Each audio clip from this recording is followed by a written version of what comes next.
Hello, everyone. Welcome to Restoring the Mosaic. So today I want to talk about truth, fake news, or AKA lies. So let's look at this simple cartoon about national media. So it's discussing two separate incidents, but there's a connection a little bit between them. The first one says Netflix employees walk out terrorized by comedians' jokes. Oh, okay. Well, then the next one says domestic terrorist arrested at a school board meeting. Okay, wow, what's that all about? Well, let's talk about real violence going unreported or underreported. Well, words are deemed violent. So Dave Chappelle, a comedian that I have never listened to before, spoke on The Closer, his latest comedy special, and he stated that what was until recently a truth, that gender is a fact. Now, I want to correct him a little bit because actually the word is sex. Biological sex is a fact. Gender is simply a social construct that describes how we express our sexuality. And we have got that so confused in our society. This is what he said. Every human being in this room, every human being on earth came through the legs of a woman to be here on earth. This is a fact. This is a fact. Well, Netflix employees staged a walkout. They didn't like that. And mainstream media said they predicted up to 1,000 workers were going to walk out. Well, they had 30 at the walkout. But look at this picture of the crowd on CBS News. It goes back quite a ways. I'm thinking there's a lot more than 30 people. I'm thinking this is not the right picture. It's fake news. Meanwhile, there was another protest that took place across the country at Loudoun County, Tennessee. This story was barely touched by mainstream media, and it is the story of Scott Smith, whose daughter was raped in May by a 14-year-old boy dressed as a girl. He raped her in the school bathroom. Now, Smith, on June 22nd, when he went to the local school board meeting, was dragged out of that meeting by police.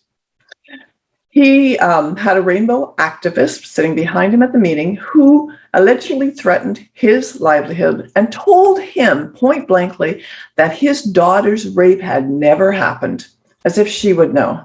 You know, this is what happens in the whole trans LGBT scenario, or their activists. I'm not talking about all of them, the activists. It's like, no, none of this ever happened. It doesn't happen. It's not real. Well, let me tell you, it did happen. So Smith raised his voice and called her a bitch. Look at what happened. The police took him down. Now, I may not have used that word, but I certainly understand his anger. Parents have a right to protect and defend their children. Well, school board superintendent Scott Ziegler claimed at that meeting that there had been no assault in a school bathroom anywhere in Loudoun County. Really? Remember that. He stated he was unaware of anything like this happening, any assaults happening, and he reportedly said that predator transgender students simply do not exist. All right, stay tuned for this. Smith, meanwhile, was immediately charged with disorderly conduct and resisting arrest. I think if the police had simply just used their negotiating skills and talked him down like they do to other people instead of manhandling him, this would have turned out differently. Convicted in August of disorderly conduct and resisting arrest in connection with the school board meeting, Smith was given a suspended sentence of 10 days in jail, contingent on a year of good behavior. This is a plumber. He's an ordinary man protecting his daughter. He is immediately arrested and charged.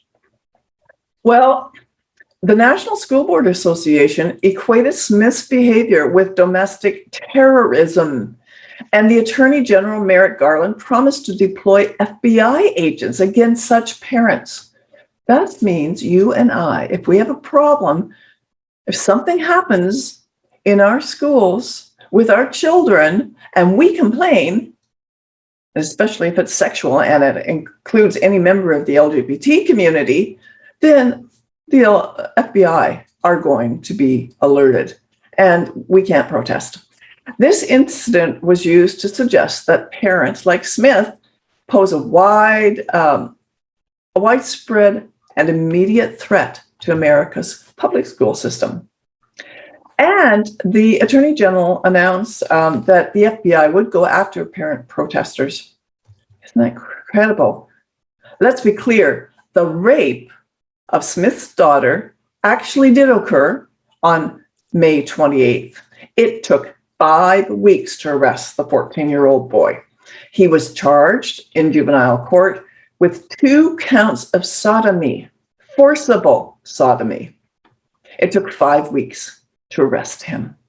He had violated a young woman, and he was finally charged, whereas Smith was immediately arrested and charged. Well, remember the superintendent Ziegler? He was outed by an email.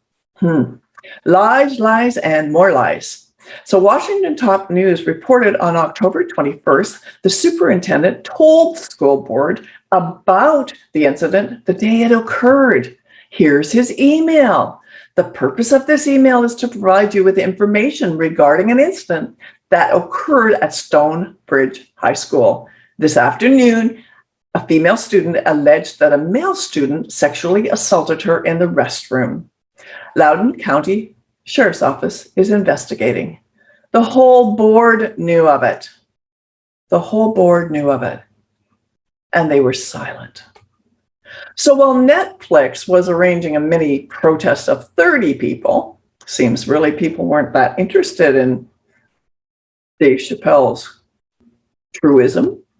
More than 2,500 students from at least 20 schools in Loudoun County were protesting, and they were shouting, "Loudoun County protects rapist." Isn't it sad when our students have to walk out in protest to protect their own? Where were the teachers? Where was the school board? Parents had questioned why the student allegedly responsible for the sexual assault, aka rape, was transferred to another high school. And yeah, he was transferred. I'll talk more about that in a moment. Former Barack Obama, in the meantime, decided to get in on this and dismissed the issues parents have raised as fake outrage and trumped up culture wars. But listen to this. You know, your words, sometimes you're going to have to eat your words, because on October 14th, a second alleged assault occurred at Broad Run High School, where this student was transferred to. And in fact, it was the same student. The biological male who dressed as a girl, aka trans student, was charged with sexual battery and abduction of a fellow student. Okay, this is a pattern. You think this maybe even has happened before? Who knows? We don't know. But this boy should never have been released from juvie.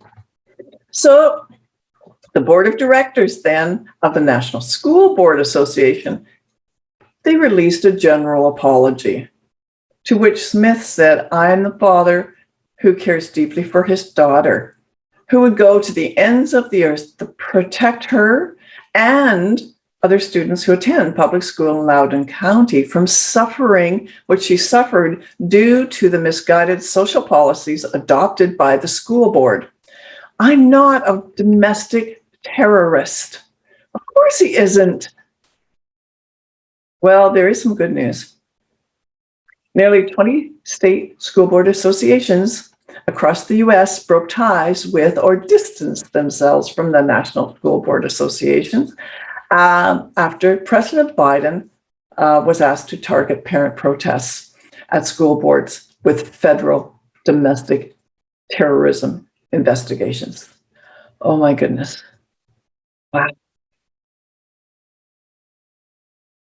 Yeah, I can hardly get my head around this. Politicians, we have got to do something about the corruption in politics. in our schools, because this is what happened on October 27th. So just the end of last week, a Virginia judge found the transgender teen guilty of sexual assault.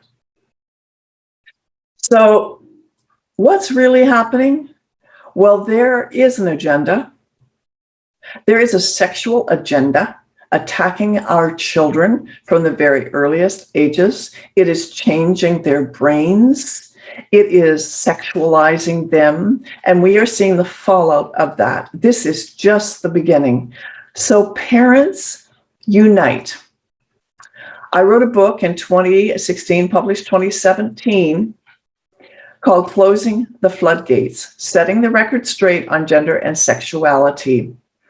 And toward the end of it, I wrote several times, parents unite. We need to understand the background, the history, the dynamics, and we need to understand where this is all going. We need to unite, and we need to stand together. We need to stand together against the curriculum, not against people. The teachers are simply doing what they have been instructed to do, but it's corrupt.